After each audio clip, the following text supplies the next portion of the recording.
오늘 우리가 읽은 말라기서 1장 6절부터 14절까지의 말씀을 가지고 예배를 모독하는 사람들, 예배를 모독하는 사람들이라는 제목으로 하나님의 말씀을 함께 상고합니다. 하나님께서는 말라기 선지자를 통해 예배를 무너뜨리는 사람들, 예배를 회방하는 사람들, 예배를 멸시하는 사람들을 향하여 무섭게 책망하셨습니다. 오늘 하나님께서 하시는 이 책망은 그저 제사장들이나 이스라엘 백성들이 실수로 그냥 연약해서 제사를 소홀히 여긴 그 정도의 문제가 아니었다는 것, 우리가 말씀을 읽으면서 느끼셨을 것입니다.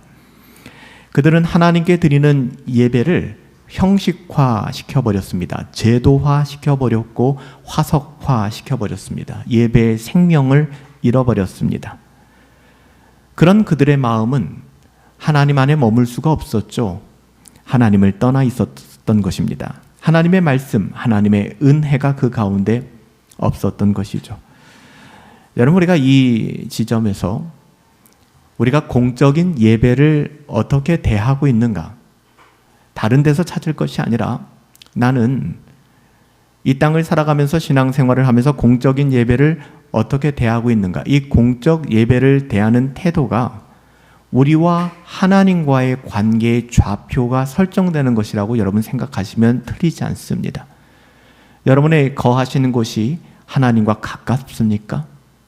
아니면 하나님으로부터 멀어져 하나님의 음성도 들리지 않고 하나님의 말씀도 들리지 않는 그런 어려운 지경에 살아가고 있지는 않습니까? 우리가 예배를 어떻게 대하는가에 대한 태도는 굉장히 중요합니다. 이건 율법주의적인 책망이 아니라 오늘 말라기서를 통해서도 하나님께서 우리에게 너희들의 예배 생활을 되돌아보라 라고 말씀하시는 것이죠.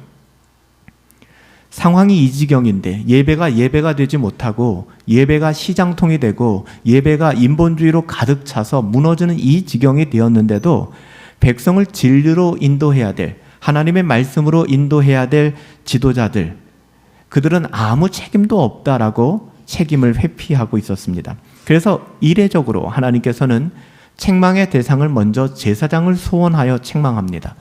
칼빈도 그런 이야기를 했죠. 목사가 되는 것이 두렵다.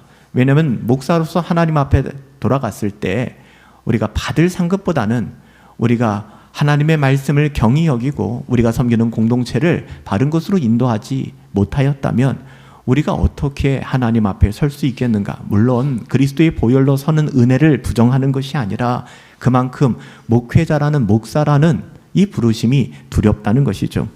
제사장이 특권이라고 생각했던 것 같아요. 제사장이 직업이라고 생각했던 것 같습니다. 그래서 그들은 예배가 경시되고 예배가 다 무너지는 현장에서도 아무 책임이 없다라고 생각하고 있었어요. 하나님께서는 이런 제사장들을 책망하셨습니다. 뿐만 아닙니다. 이스라엘 백성들, 목사뿐만 아니라 성도들에게도 하나님께서는 그 죄를 묻고 계십니다. 왜? 이 둘이 짝을 맞추어 하나님의 이름을 멸시했기 때문이죠. 이게 안 되는 공동체, 이게 망하는 공동체의 특징입니다. 목사 한 사람이라도 깨워서 예레미야처럼 외쳐야 하는데 목사도 이제는 그것이 너무 힘든 거예요? 버거운 거예요? 적당히 세상의 흐름에 맞추어서 목회하기 시작합니다. 할 말을 하지 못해요. 상처받을까 봐. 예수님께서 말씀하라 하셨는데도 불구하고 침묵하게 됩니다. 여러분, 그러한 목사를 사람들이 좋아하기 시작합니다. 그리고 교회가 숫자적으로 늘어갈지 모르겠지만 하나님께서는 여전히 이스라엘 백성의 예배를 바라보며 책망하셨던 것처럼 오늘날의 교회를 책망하십니다. 제사장과 백성들이 마음을 같이하여 짝을 맞추어 하나님의 이름을 멸시했습니다. 말라기서는 이스라엘 제사장들과 이스라엘 백성 모두가 한 통속이 되어서 하나님의 이름을 멸시했다라고 지적합니다. 그래서 하나님께서는 오늘 본문에서 뭐라고 말씀하세요? 제사장들을 부를 때 정말 놀라운 장면 아닙니까? 뭐라고 말씀하세요? 제사장들을 부르는데 내 이름을 멸시하는 제사장들아. 내 이름을 멸시하는 제사장. 이게 말이 됩니까? 내 이름을 멸시하는 제사장들아. 영적으로 깨어있는 제사장들이었다면 화들짝 놀라서 하나님 두려워하는 마음으로 돌아왔을 거예요.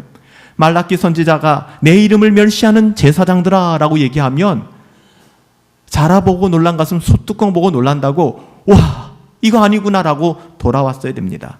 그런데요 너무 멀리 갔어요. 너무 멀리 간 제사장들은 이렇게 얘기합니다. 우리가 어떻게 주의 이름을 멸시했는데요. 따박따박 따지기 시작합니다. 누구한테요? 하나님한테. 우리가 주의 이름을 멸시했다는 증거 한번 되시죠? 육하 원칙에 따라서. 참 잘났습니다. 참 똑똑합니다. 여러분 이것이 하나님의 이름을 멸시하는 거예요. 솔직히 이쯤 되면 더 이상 관계 유지가 어려운 거거든요. 관계 유지가 안 돼요. 그런데 하나님은요 절대 포기하지 않으시는 것이죠. 말라기서를 읽다 보면 하나님의 지적에 말끝마다 반박하는 사람들의 변명 어린 대꾸들이 이어져 나옵니다. 그게 우리들의 언어 아닙니까? 회개하기보다는 변명하고 상황을 자기 이로운 쪽으로 유리한 쪽으로 설명하려고 하는, 여러분 이런 건 기본적으로 하나님을 거역하는 사람들, 하나님을 향하여 가지는 건방진 태도입니다. 이런 마음이 신자들에게 자리 잡는 것을 경계해야 돼요. 본문에서 제사장들과 백성들이 하나님을 대하는 태도 어떻습니까? 하나님을 향한 기본적인 존경심도 없어요. 아버지를 대하는 것 같은 마음도 없고요. 주인을 대하는 것 같은, 직장의 상사만도 못한, 그게 하나님인 거죠. 거래처를 대할 때만도 못한, 그게 하나님인 거예요. 하나님은 그들의 아버지요 주인 되었음에도 불구하고 하나님이 눈에 보이지 않으니까 이렇게 되는 거거든요. 하나님이 지금도 눈에 보이게 역사하셔서 우리 가운데 두려움을 주신다면 우리 모두의 삶이 굉장히 많이 바뀔 겁니다. 중요한 건 하나님이 안 보이니까 하나님이 없다고 생각해요. 하나님이 안 보이니까 하나님을 의식하지를 않아요. 눈에 보이지 않는 하나님이, 그래서 하나님이 보지도 못하는 줄로 알고 계세요. 하나님은 지금도 불꽃 같은 눈동자로 우리의 영혼의 중심을 꿰뚫어 보고 계세요. 단지 보이지 않는다고 우리는 하나님을 가볍게 여기는 것이죠. 하나님을 의식하지 않고 살아가요. 이번 한 주간 여러분들 어떠셨나요? 얼마큼 하나님을 의식하셨나요? 사람 말고요. 사람도 의식해야 됩니다. 더불어 살아가야 되니까. 하지만 사람 의식하다가 하나님 놓치진 않으셨나요? 여러분 하나님을 의식하시고 살아가야 돼요. 사람 놓칠 수 있어요. 하지만 하나님은 의식해야 됩니다. 하나님, 무엇으로 우리가 하나님의 이름을 경멸했습니까? 따박따박 묻고 있는 이스라엘 백성에게 하나님 참 속도 넓으신 것 같아요. 속도 없으시지. 증거를 보여주고 계십니다. 이건 증거를 보여줄 내용이 아니거든요. 그들의 불신앙인데, 회개해야 될 부분인데 이게 논리적인 설득으로 되는 게 아니거든요. 이렇게 얘기합니다. 하나님께 드리는 제물을 너희가 하찮게 여겼다. 그래서 너희는 아무거나 되는 대로 하나님께 드리면 되지라고 생각했다. 그러면서 이스라엘 백성들이 제물을 가져왔는데요. 어떤 제물을 가져왔습니까? 건강하고 튼튼한 것, 그리고 좀 돈이 될 만한 거는 가져오지 않습니다. 병들고 다리 절고 눈먼 짐승, 버려도 아깝지 않은, 버리긴 좀 아깝고 하나님 드리자, 이렇게 가지고 왔습니다. 제사장들은 이게 어디야? 라는 마음을 가지고 그거 다 받아냈습니다. 여러분 우리들의 신앙을 좀 돌아보시죠. 저도 그런 제사장이 될까 들었습니다. 눈먼 것 가져왔는데, 저는 것 가지고 왔는데, 버리긴 아까운 거 가지고 왔는데 이거라도 내는 게 어디야? 주일날 예배라도 나와주는 게 어디야? 그래도 이만큼이라도 해주는 게 어디야? 라는 마음으로 성도들의 신앙을 안심시키고 방치하지는 않았는가? 하나님께서 말라기를 통하여 이스라엘 백성에게 하신 말씀입니다. 백성들은 제사를 드렸으니까 됐잖아요. 우리식으로 바꾼다면 주일 성수했어요. 예배 참여했어요. 문제 없어요. 제사장들 또한 그래도 예배라도 나온 게 어딥니까? 그래도 이렇게 신앙생활이라도 하는 것이 어딥니까? 그냥 용납하고 인정하는 것이죠. 하나님께서는 좀 더 구체적으로 말씀하십니다. 더러운 떡을 너희가 제단에 드렸구나. 이쯤 되면 더 이상 말장난하는 것이 아니라 그냥 아무 말도 하지 않고 부끄러운 거 부끄러운 거로 여기고 하나님 앞에 회개해야 되지 않겠습니까? 근데 이스라엘 백성들, 제사장들 뭐라고 얘기합니까? 우리가 어떻게 주를 더럽혔나이까? 진짜 이거는 어떻게 할 수 없는 지경까지 간 겁니다. 하나님께서는 그들의 말에 또 대꾸하십니다. 또 말씀하십니다. 참 속도 없으세요. 7절 말씀에 여호와의 식탁은 경멸히 여길 것이라 너희가 생각하지 않았느냐. 이게 무슨 뜻인지 아세요? 하나님을 존중하지 않는 태도를 우리가 가지고 있다고 얘기하는 거예요. 그래도 우리 믿음의 선배들이나 우리 어머니 아버지 세대 때는 성물이라 하여 교회에 드리는 것이나 교회의 물건들이나 이게 참 거룩한 것이다 라는 마음이 있었어요. 여러분, 이것이 본질적으로 거룩한 게 아니지 않습니까? 그런데 어느 순간인가부터 우리는 하나님께 드리는 것이나 하나님께 드리는 시간이 돼서 예배하고 시간이 안 되면 예배하지 않아요. 헌금, 봉헌하고 헌상하는 것, 남아야 하는 것이죠. 나 쓸 것도 없는데. 여러분, 이 마음이 무엇이냐? 너희가 여호와의 식탁을 가볍게 여겼다. 너가 하나님께 드리는 것을 너무 가볍게 여겼구나 라고 이야기하는 거예요. 이걸 좀 더 쉽게 공동번역으로 읽어드릴까요? 공동번역으로 말라기서 1장 7절입니다. 너희는 제단 위에 더러운 빵을 바치면서 이렇게 말했다. 우리가 제단을 더럽히다니요. 가당치도 않습니다.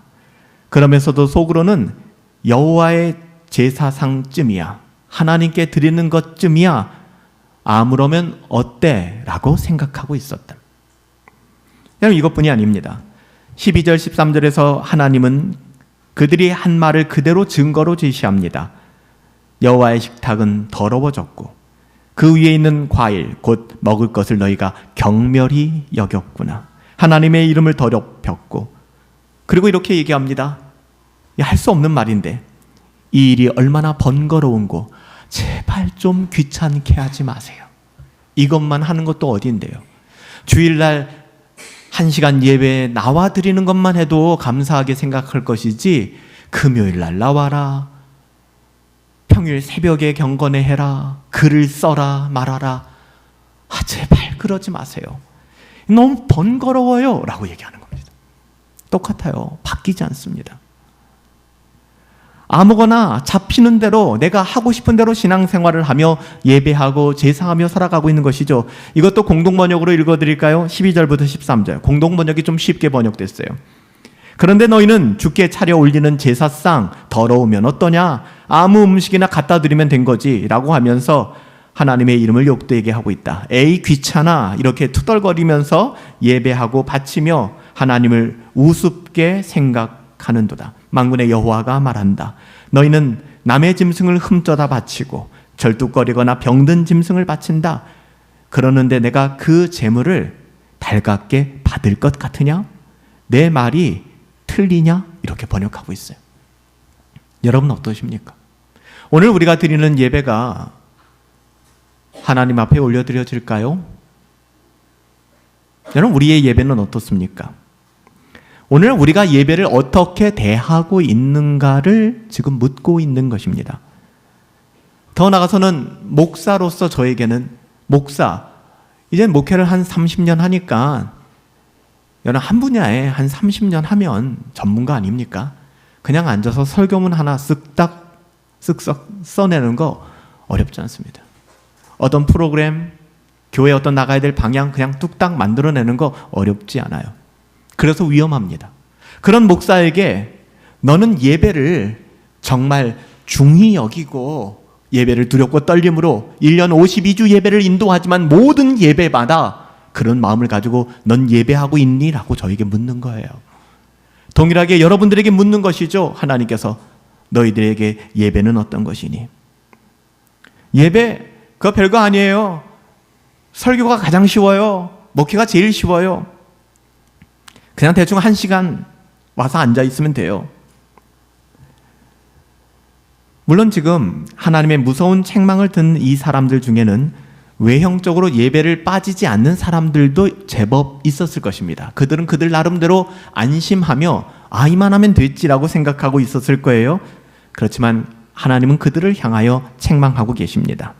너희가 눈먼 희생제물을 바치는 것이 어찌 악하지 않다 할 수 있겠냐. 희생제물을 바치는 것만 해도 어딥니까? 라는 말이 통하지 않는 거예요.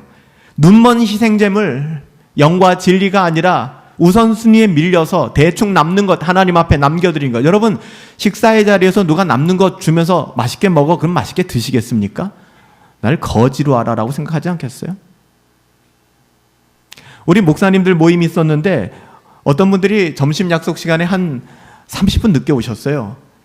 근데 저희가 정한 시간이었기 때문에 이게 식사가 나왔습니다.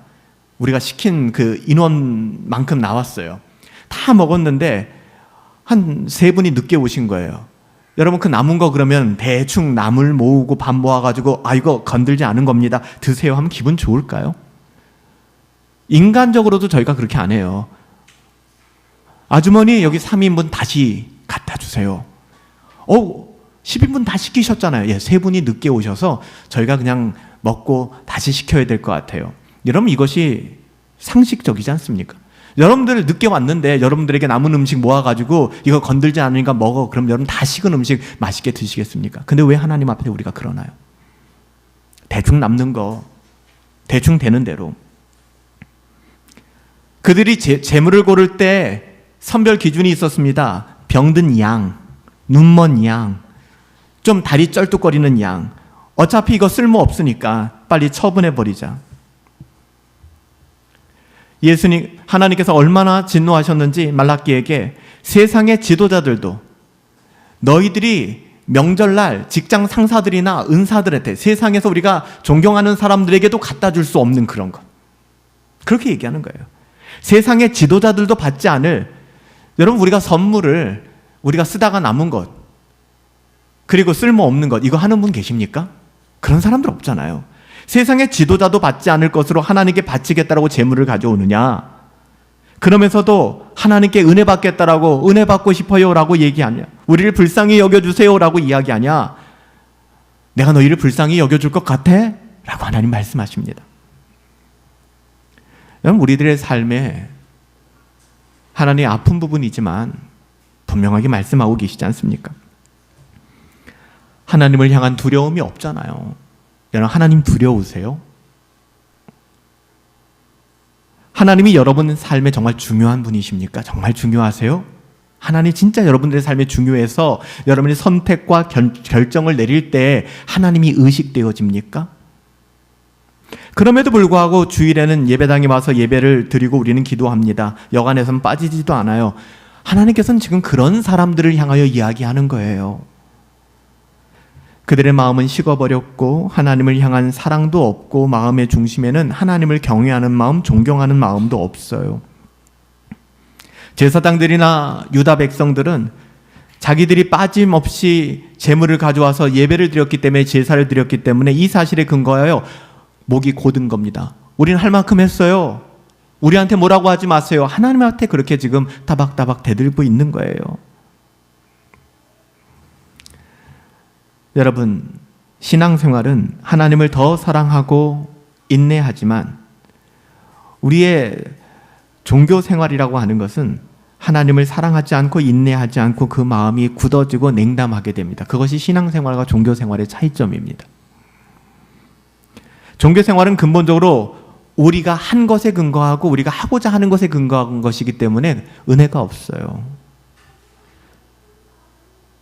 그들은 제사를 드리는 행위 자체를 형식적인 의무로 전락시켜 버렸습니다.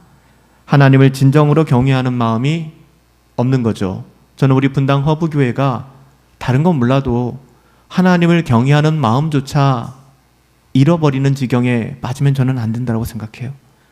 거룩한 그루터기들이 이를 위하여 금요일마다 기도하고 새벽마다 기도하는 거 아니겠습니까? 그나마 우리가 나락으로 떨어지지 않는 것은 누군가 여러분들을 위해 기도하기 때문이에요. 하지만 이것을 면죄부로 삼아서는 안 됩니다. 하나님께서는 제사장과 백성들의 이런 태도에 대하여 아주 강력하게 책망하셨습니다. 그들이 병든 짐승, 절뚝거리는 짐승을 제물로 드리는 것은 마치 쓸모없는 것으로 하나님을 대충 모시려고 했던 행동이기 때문에 그렇죠. 그러나 그들이 그런 제사조차 자신들이 했기 때문에 우리는 괜찮아요 라는 생각 속에 빠져 있으니 얼마나 안타까운 일이겠습니까? 하나님께서는 이제는 갈대로 가셨습니다. 참을 수 없는 지경까지 이르셨어요.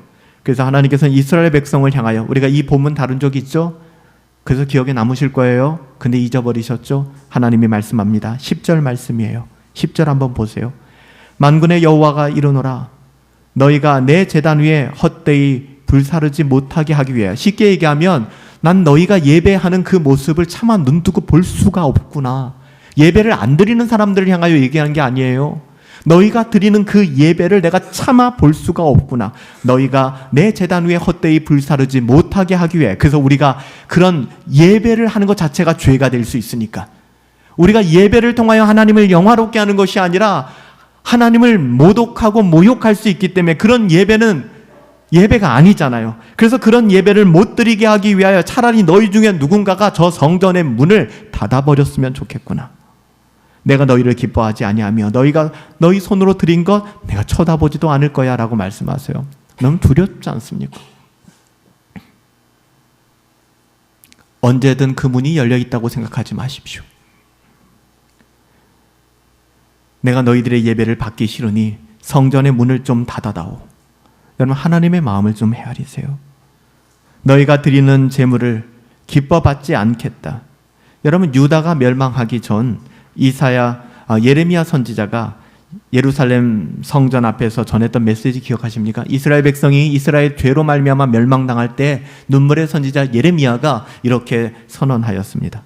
만군의 여호와 이스라엘의 하나님께서 이같이 말씀하시되 너희의 길과 행위를 제발 좀 바르게 해라.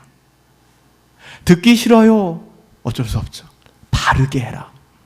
그러면 내가 너희로 이곳에서 살게 할 것이다. 너희는 이곳이 여호와의 성전이라 여호와의 성전이라 여호와의 성전이라 하는 그 거짓말, 그거 믿지 말아라. 교회만 다니면 되지. 내가 이 정도만 신앙생활하면 안전하지. 나는 구원받았어. 그 거짓말, 거기에 안정감을 누리지 마. 이스라엘 백성, 여러분, 예레미야서 다음에 등장하는 건 예레미야 애가입니다. 이스라엘 백성은 처참히 멸망했습니다. 하나님이 진노하셨고 하나님이 책망하셨습니다. 하나님의 이름을 멸시하는 자 하나님께서 침묵하지 않습니다. 저주를 바라십니다. 물론 여기서 끝난다면 기독교는 굉장히 두려운 종교고 마음이 어려워질 거예요. 기독교는 여기서 끝나지 않잖아요. 이 무서운 책망 속에서도 하나님은 놀라운 소망을 선포하세요. 이 소망에 귀를 기울이세요. 만군의 여호와가 이르노라. 해 뜨는 곳에서부터 해 지는 곳까지의 이방 민족 중에서 내 이름이 크게 될 것이다. 너희가 나의 이름을 높이지 않으니까 너희들이 개처럼 여기는 이방 족속들이 내 이름을 높이게 될 것이다. 내 이름을 위하여 분향하며 깨끗한, 너희들과는 다른, 결이 다른 깨끗한 제물을 드리게 될 거야. 왜 그러냐? 이는 내 이름이 이방 민족 중에서 크게 될 것이기 때문에. 그래서 우리가 이 자리에 예배할 수 있는 것 아니겠습니까? 유대인이 아닌 우리들이, 육신적으로는 아브라함과 전혀 상관없는 우리들이, 너희가 나를 경멸한다 할지라도 내 이름은 온 세상에서 높임을 받게 될 거야. 우리가 갖지 않게 우리가 뭐 한다고 하나님이 영광을 더 받으시고 그 영광이 커질 것이라는 착각하지 말라고 말씀드렸죠. 하나님께서 우리가 안 하시면 돌들로도 아브라함의 자손을 만들 수 있는 분이세요. 우리한테 뭔가 아쉬워서 이렇게 말씀하시는 거 아니에요? 오늘 공동체 성경 읽기에서 신명기 10장 뭐라고 말씀하세요? 나는 너희가 행복하기를 원해 라고 하나님 말씀하시잖아요. 우리의 행복을 위하여 하나님이 우리에게 말씀하시는 거예요. 우리를 불행하게 만들고 우리를 수고스럽게 만들고 우리를 숨막히게 만들려는 것이 아니라는 것이죠. 누가복음 19장 40절에 이렇게 말씀합니다. 내가 너희에게 말하노니, 예수님이 이렇게 말씀하셨죠. 만일 이 사람들이 침묵한다면, 오늘 스데반의 순교를 사도행전에서 살펴보았잖아요. 만약에 이 사람들 너희가 침묵한다면 돌들이 소리를 지를 것이라. 하나님은 전지전능하시며 능력 있는 분이세요. 하나님을 우리의 친구 정도로 여기시면 안 됩니다. 우리의 조력자 정도로, 카운셀러 정도로 생각하시면 안 돼요. 그분은 하나님이십니다. 하나님의 뜻은 이루어질 겁니다. 하나님께서는 그들의 형식적인 예배 그만하면 됐어, 너희들이 최선이구나 라고 말씀하지 않으세요. 차라리 멈추었으면 좋겠다. 여러분, 이런 말씀을 들으면 멈추라고? 오케이, 이 정도 하는 것도 어디야, 나 더 이상 예배하지 않을래. 불신자들은 이렇게 반응할 수 있을 것 같습니다. 불신자죠. 여러분, 하나님께서 경노하시며 말씀하시는 것은 회개하고 돌아오라는 것입니다. 말장난 하자는 것이 아닙니다. 내가 한 게 어디인데요? 이런 얘기를 듣고자 함이 아니에요. 외형적으로 예배에 잘 참석하고 봉사도 하고 헌신하는 것처럼 보일지라도 여러분들의 마음이 하나님을 떠나 있으면 그거 아무 의미 없습니다. 오늘날 우리에게도 동일한 질문을 던질 수 있지 않을까요? 오늘 설교 제목이 매우 무겁죠. 예배를 드리는 것만 해도 참 힘들게 나와 있을 수 있는데 이런 데가 예배를 모독한다고? 하지만 하나님의 말씀을 들으십시오. 우리는 하나님을 경외하고 있나요? 하나님을 두려워하고 하나님을 사랑하고 있나요?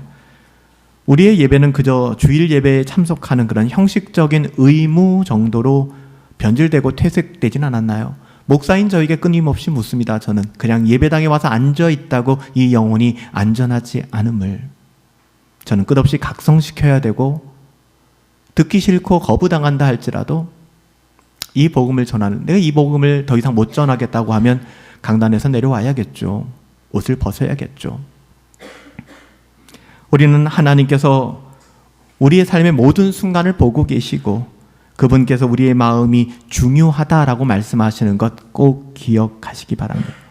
예배, 목사가 일찍 나오라고 하니까, 빠지지 말라고 하니까, 그냥 가야 되니까, 안 나오면 우리 가정에 우환이 생길 것 같으니까, 여러분 그런 거 아니라고요.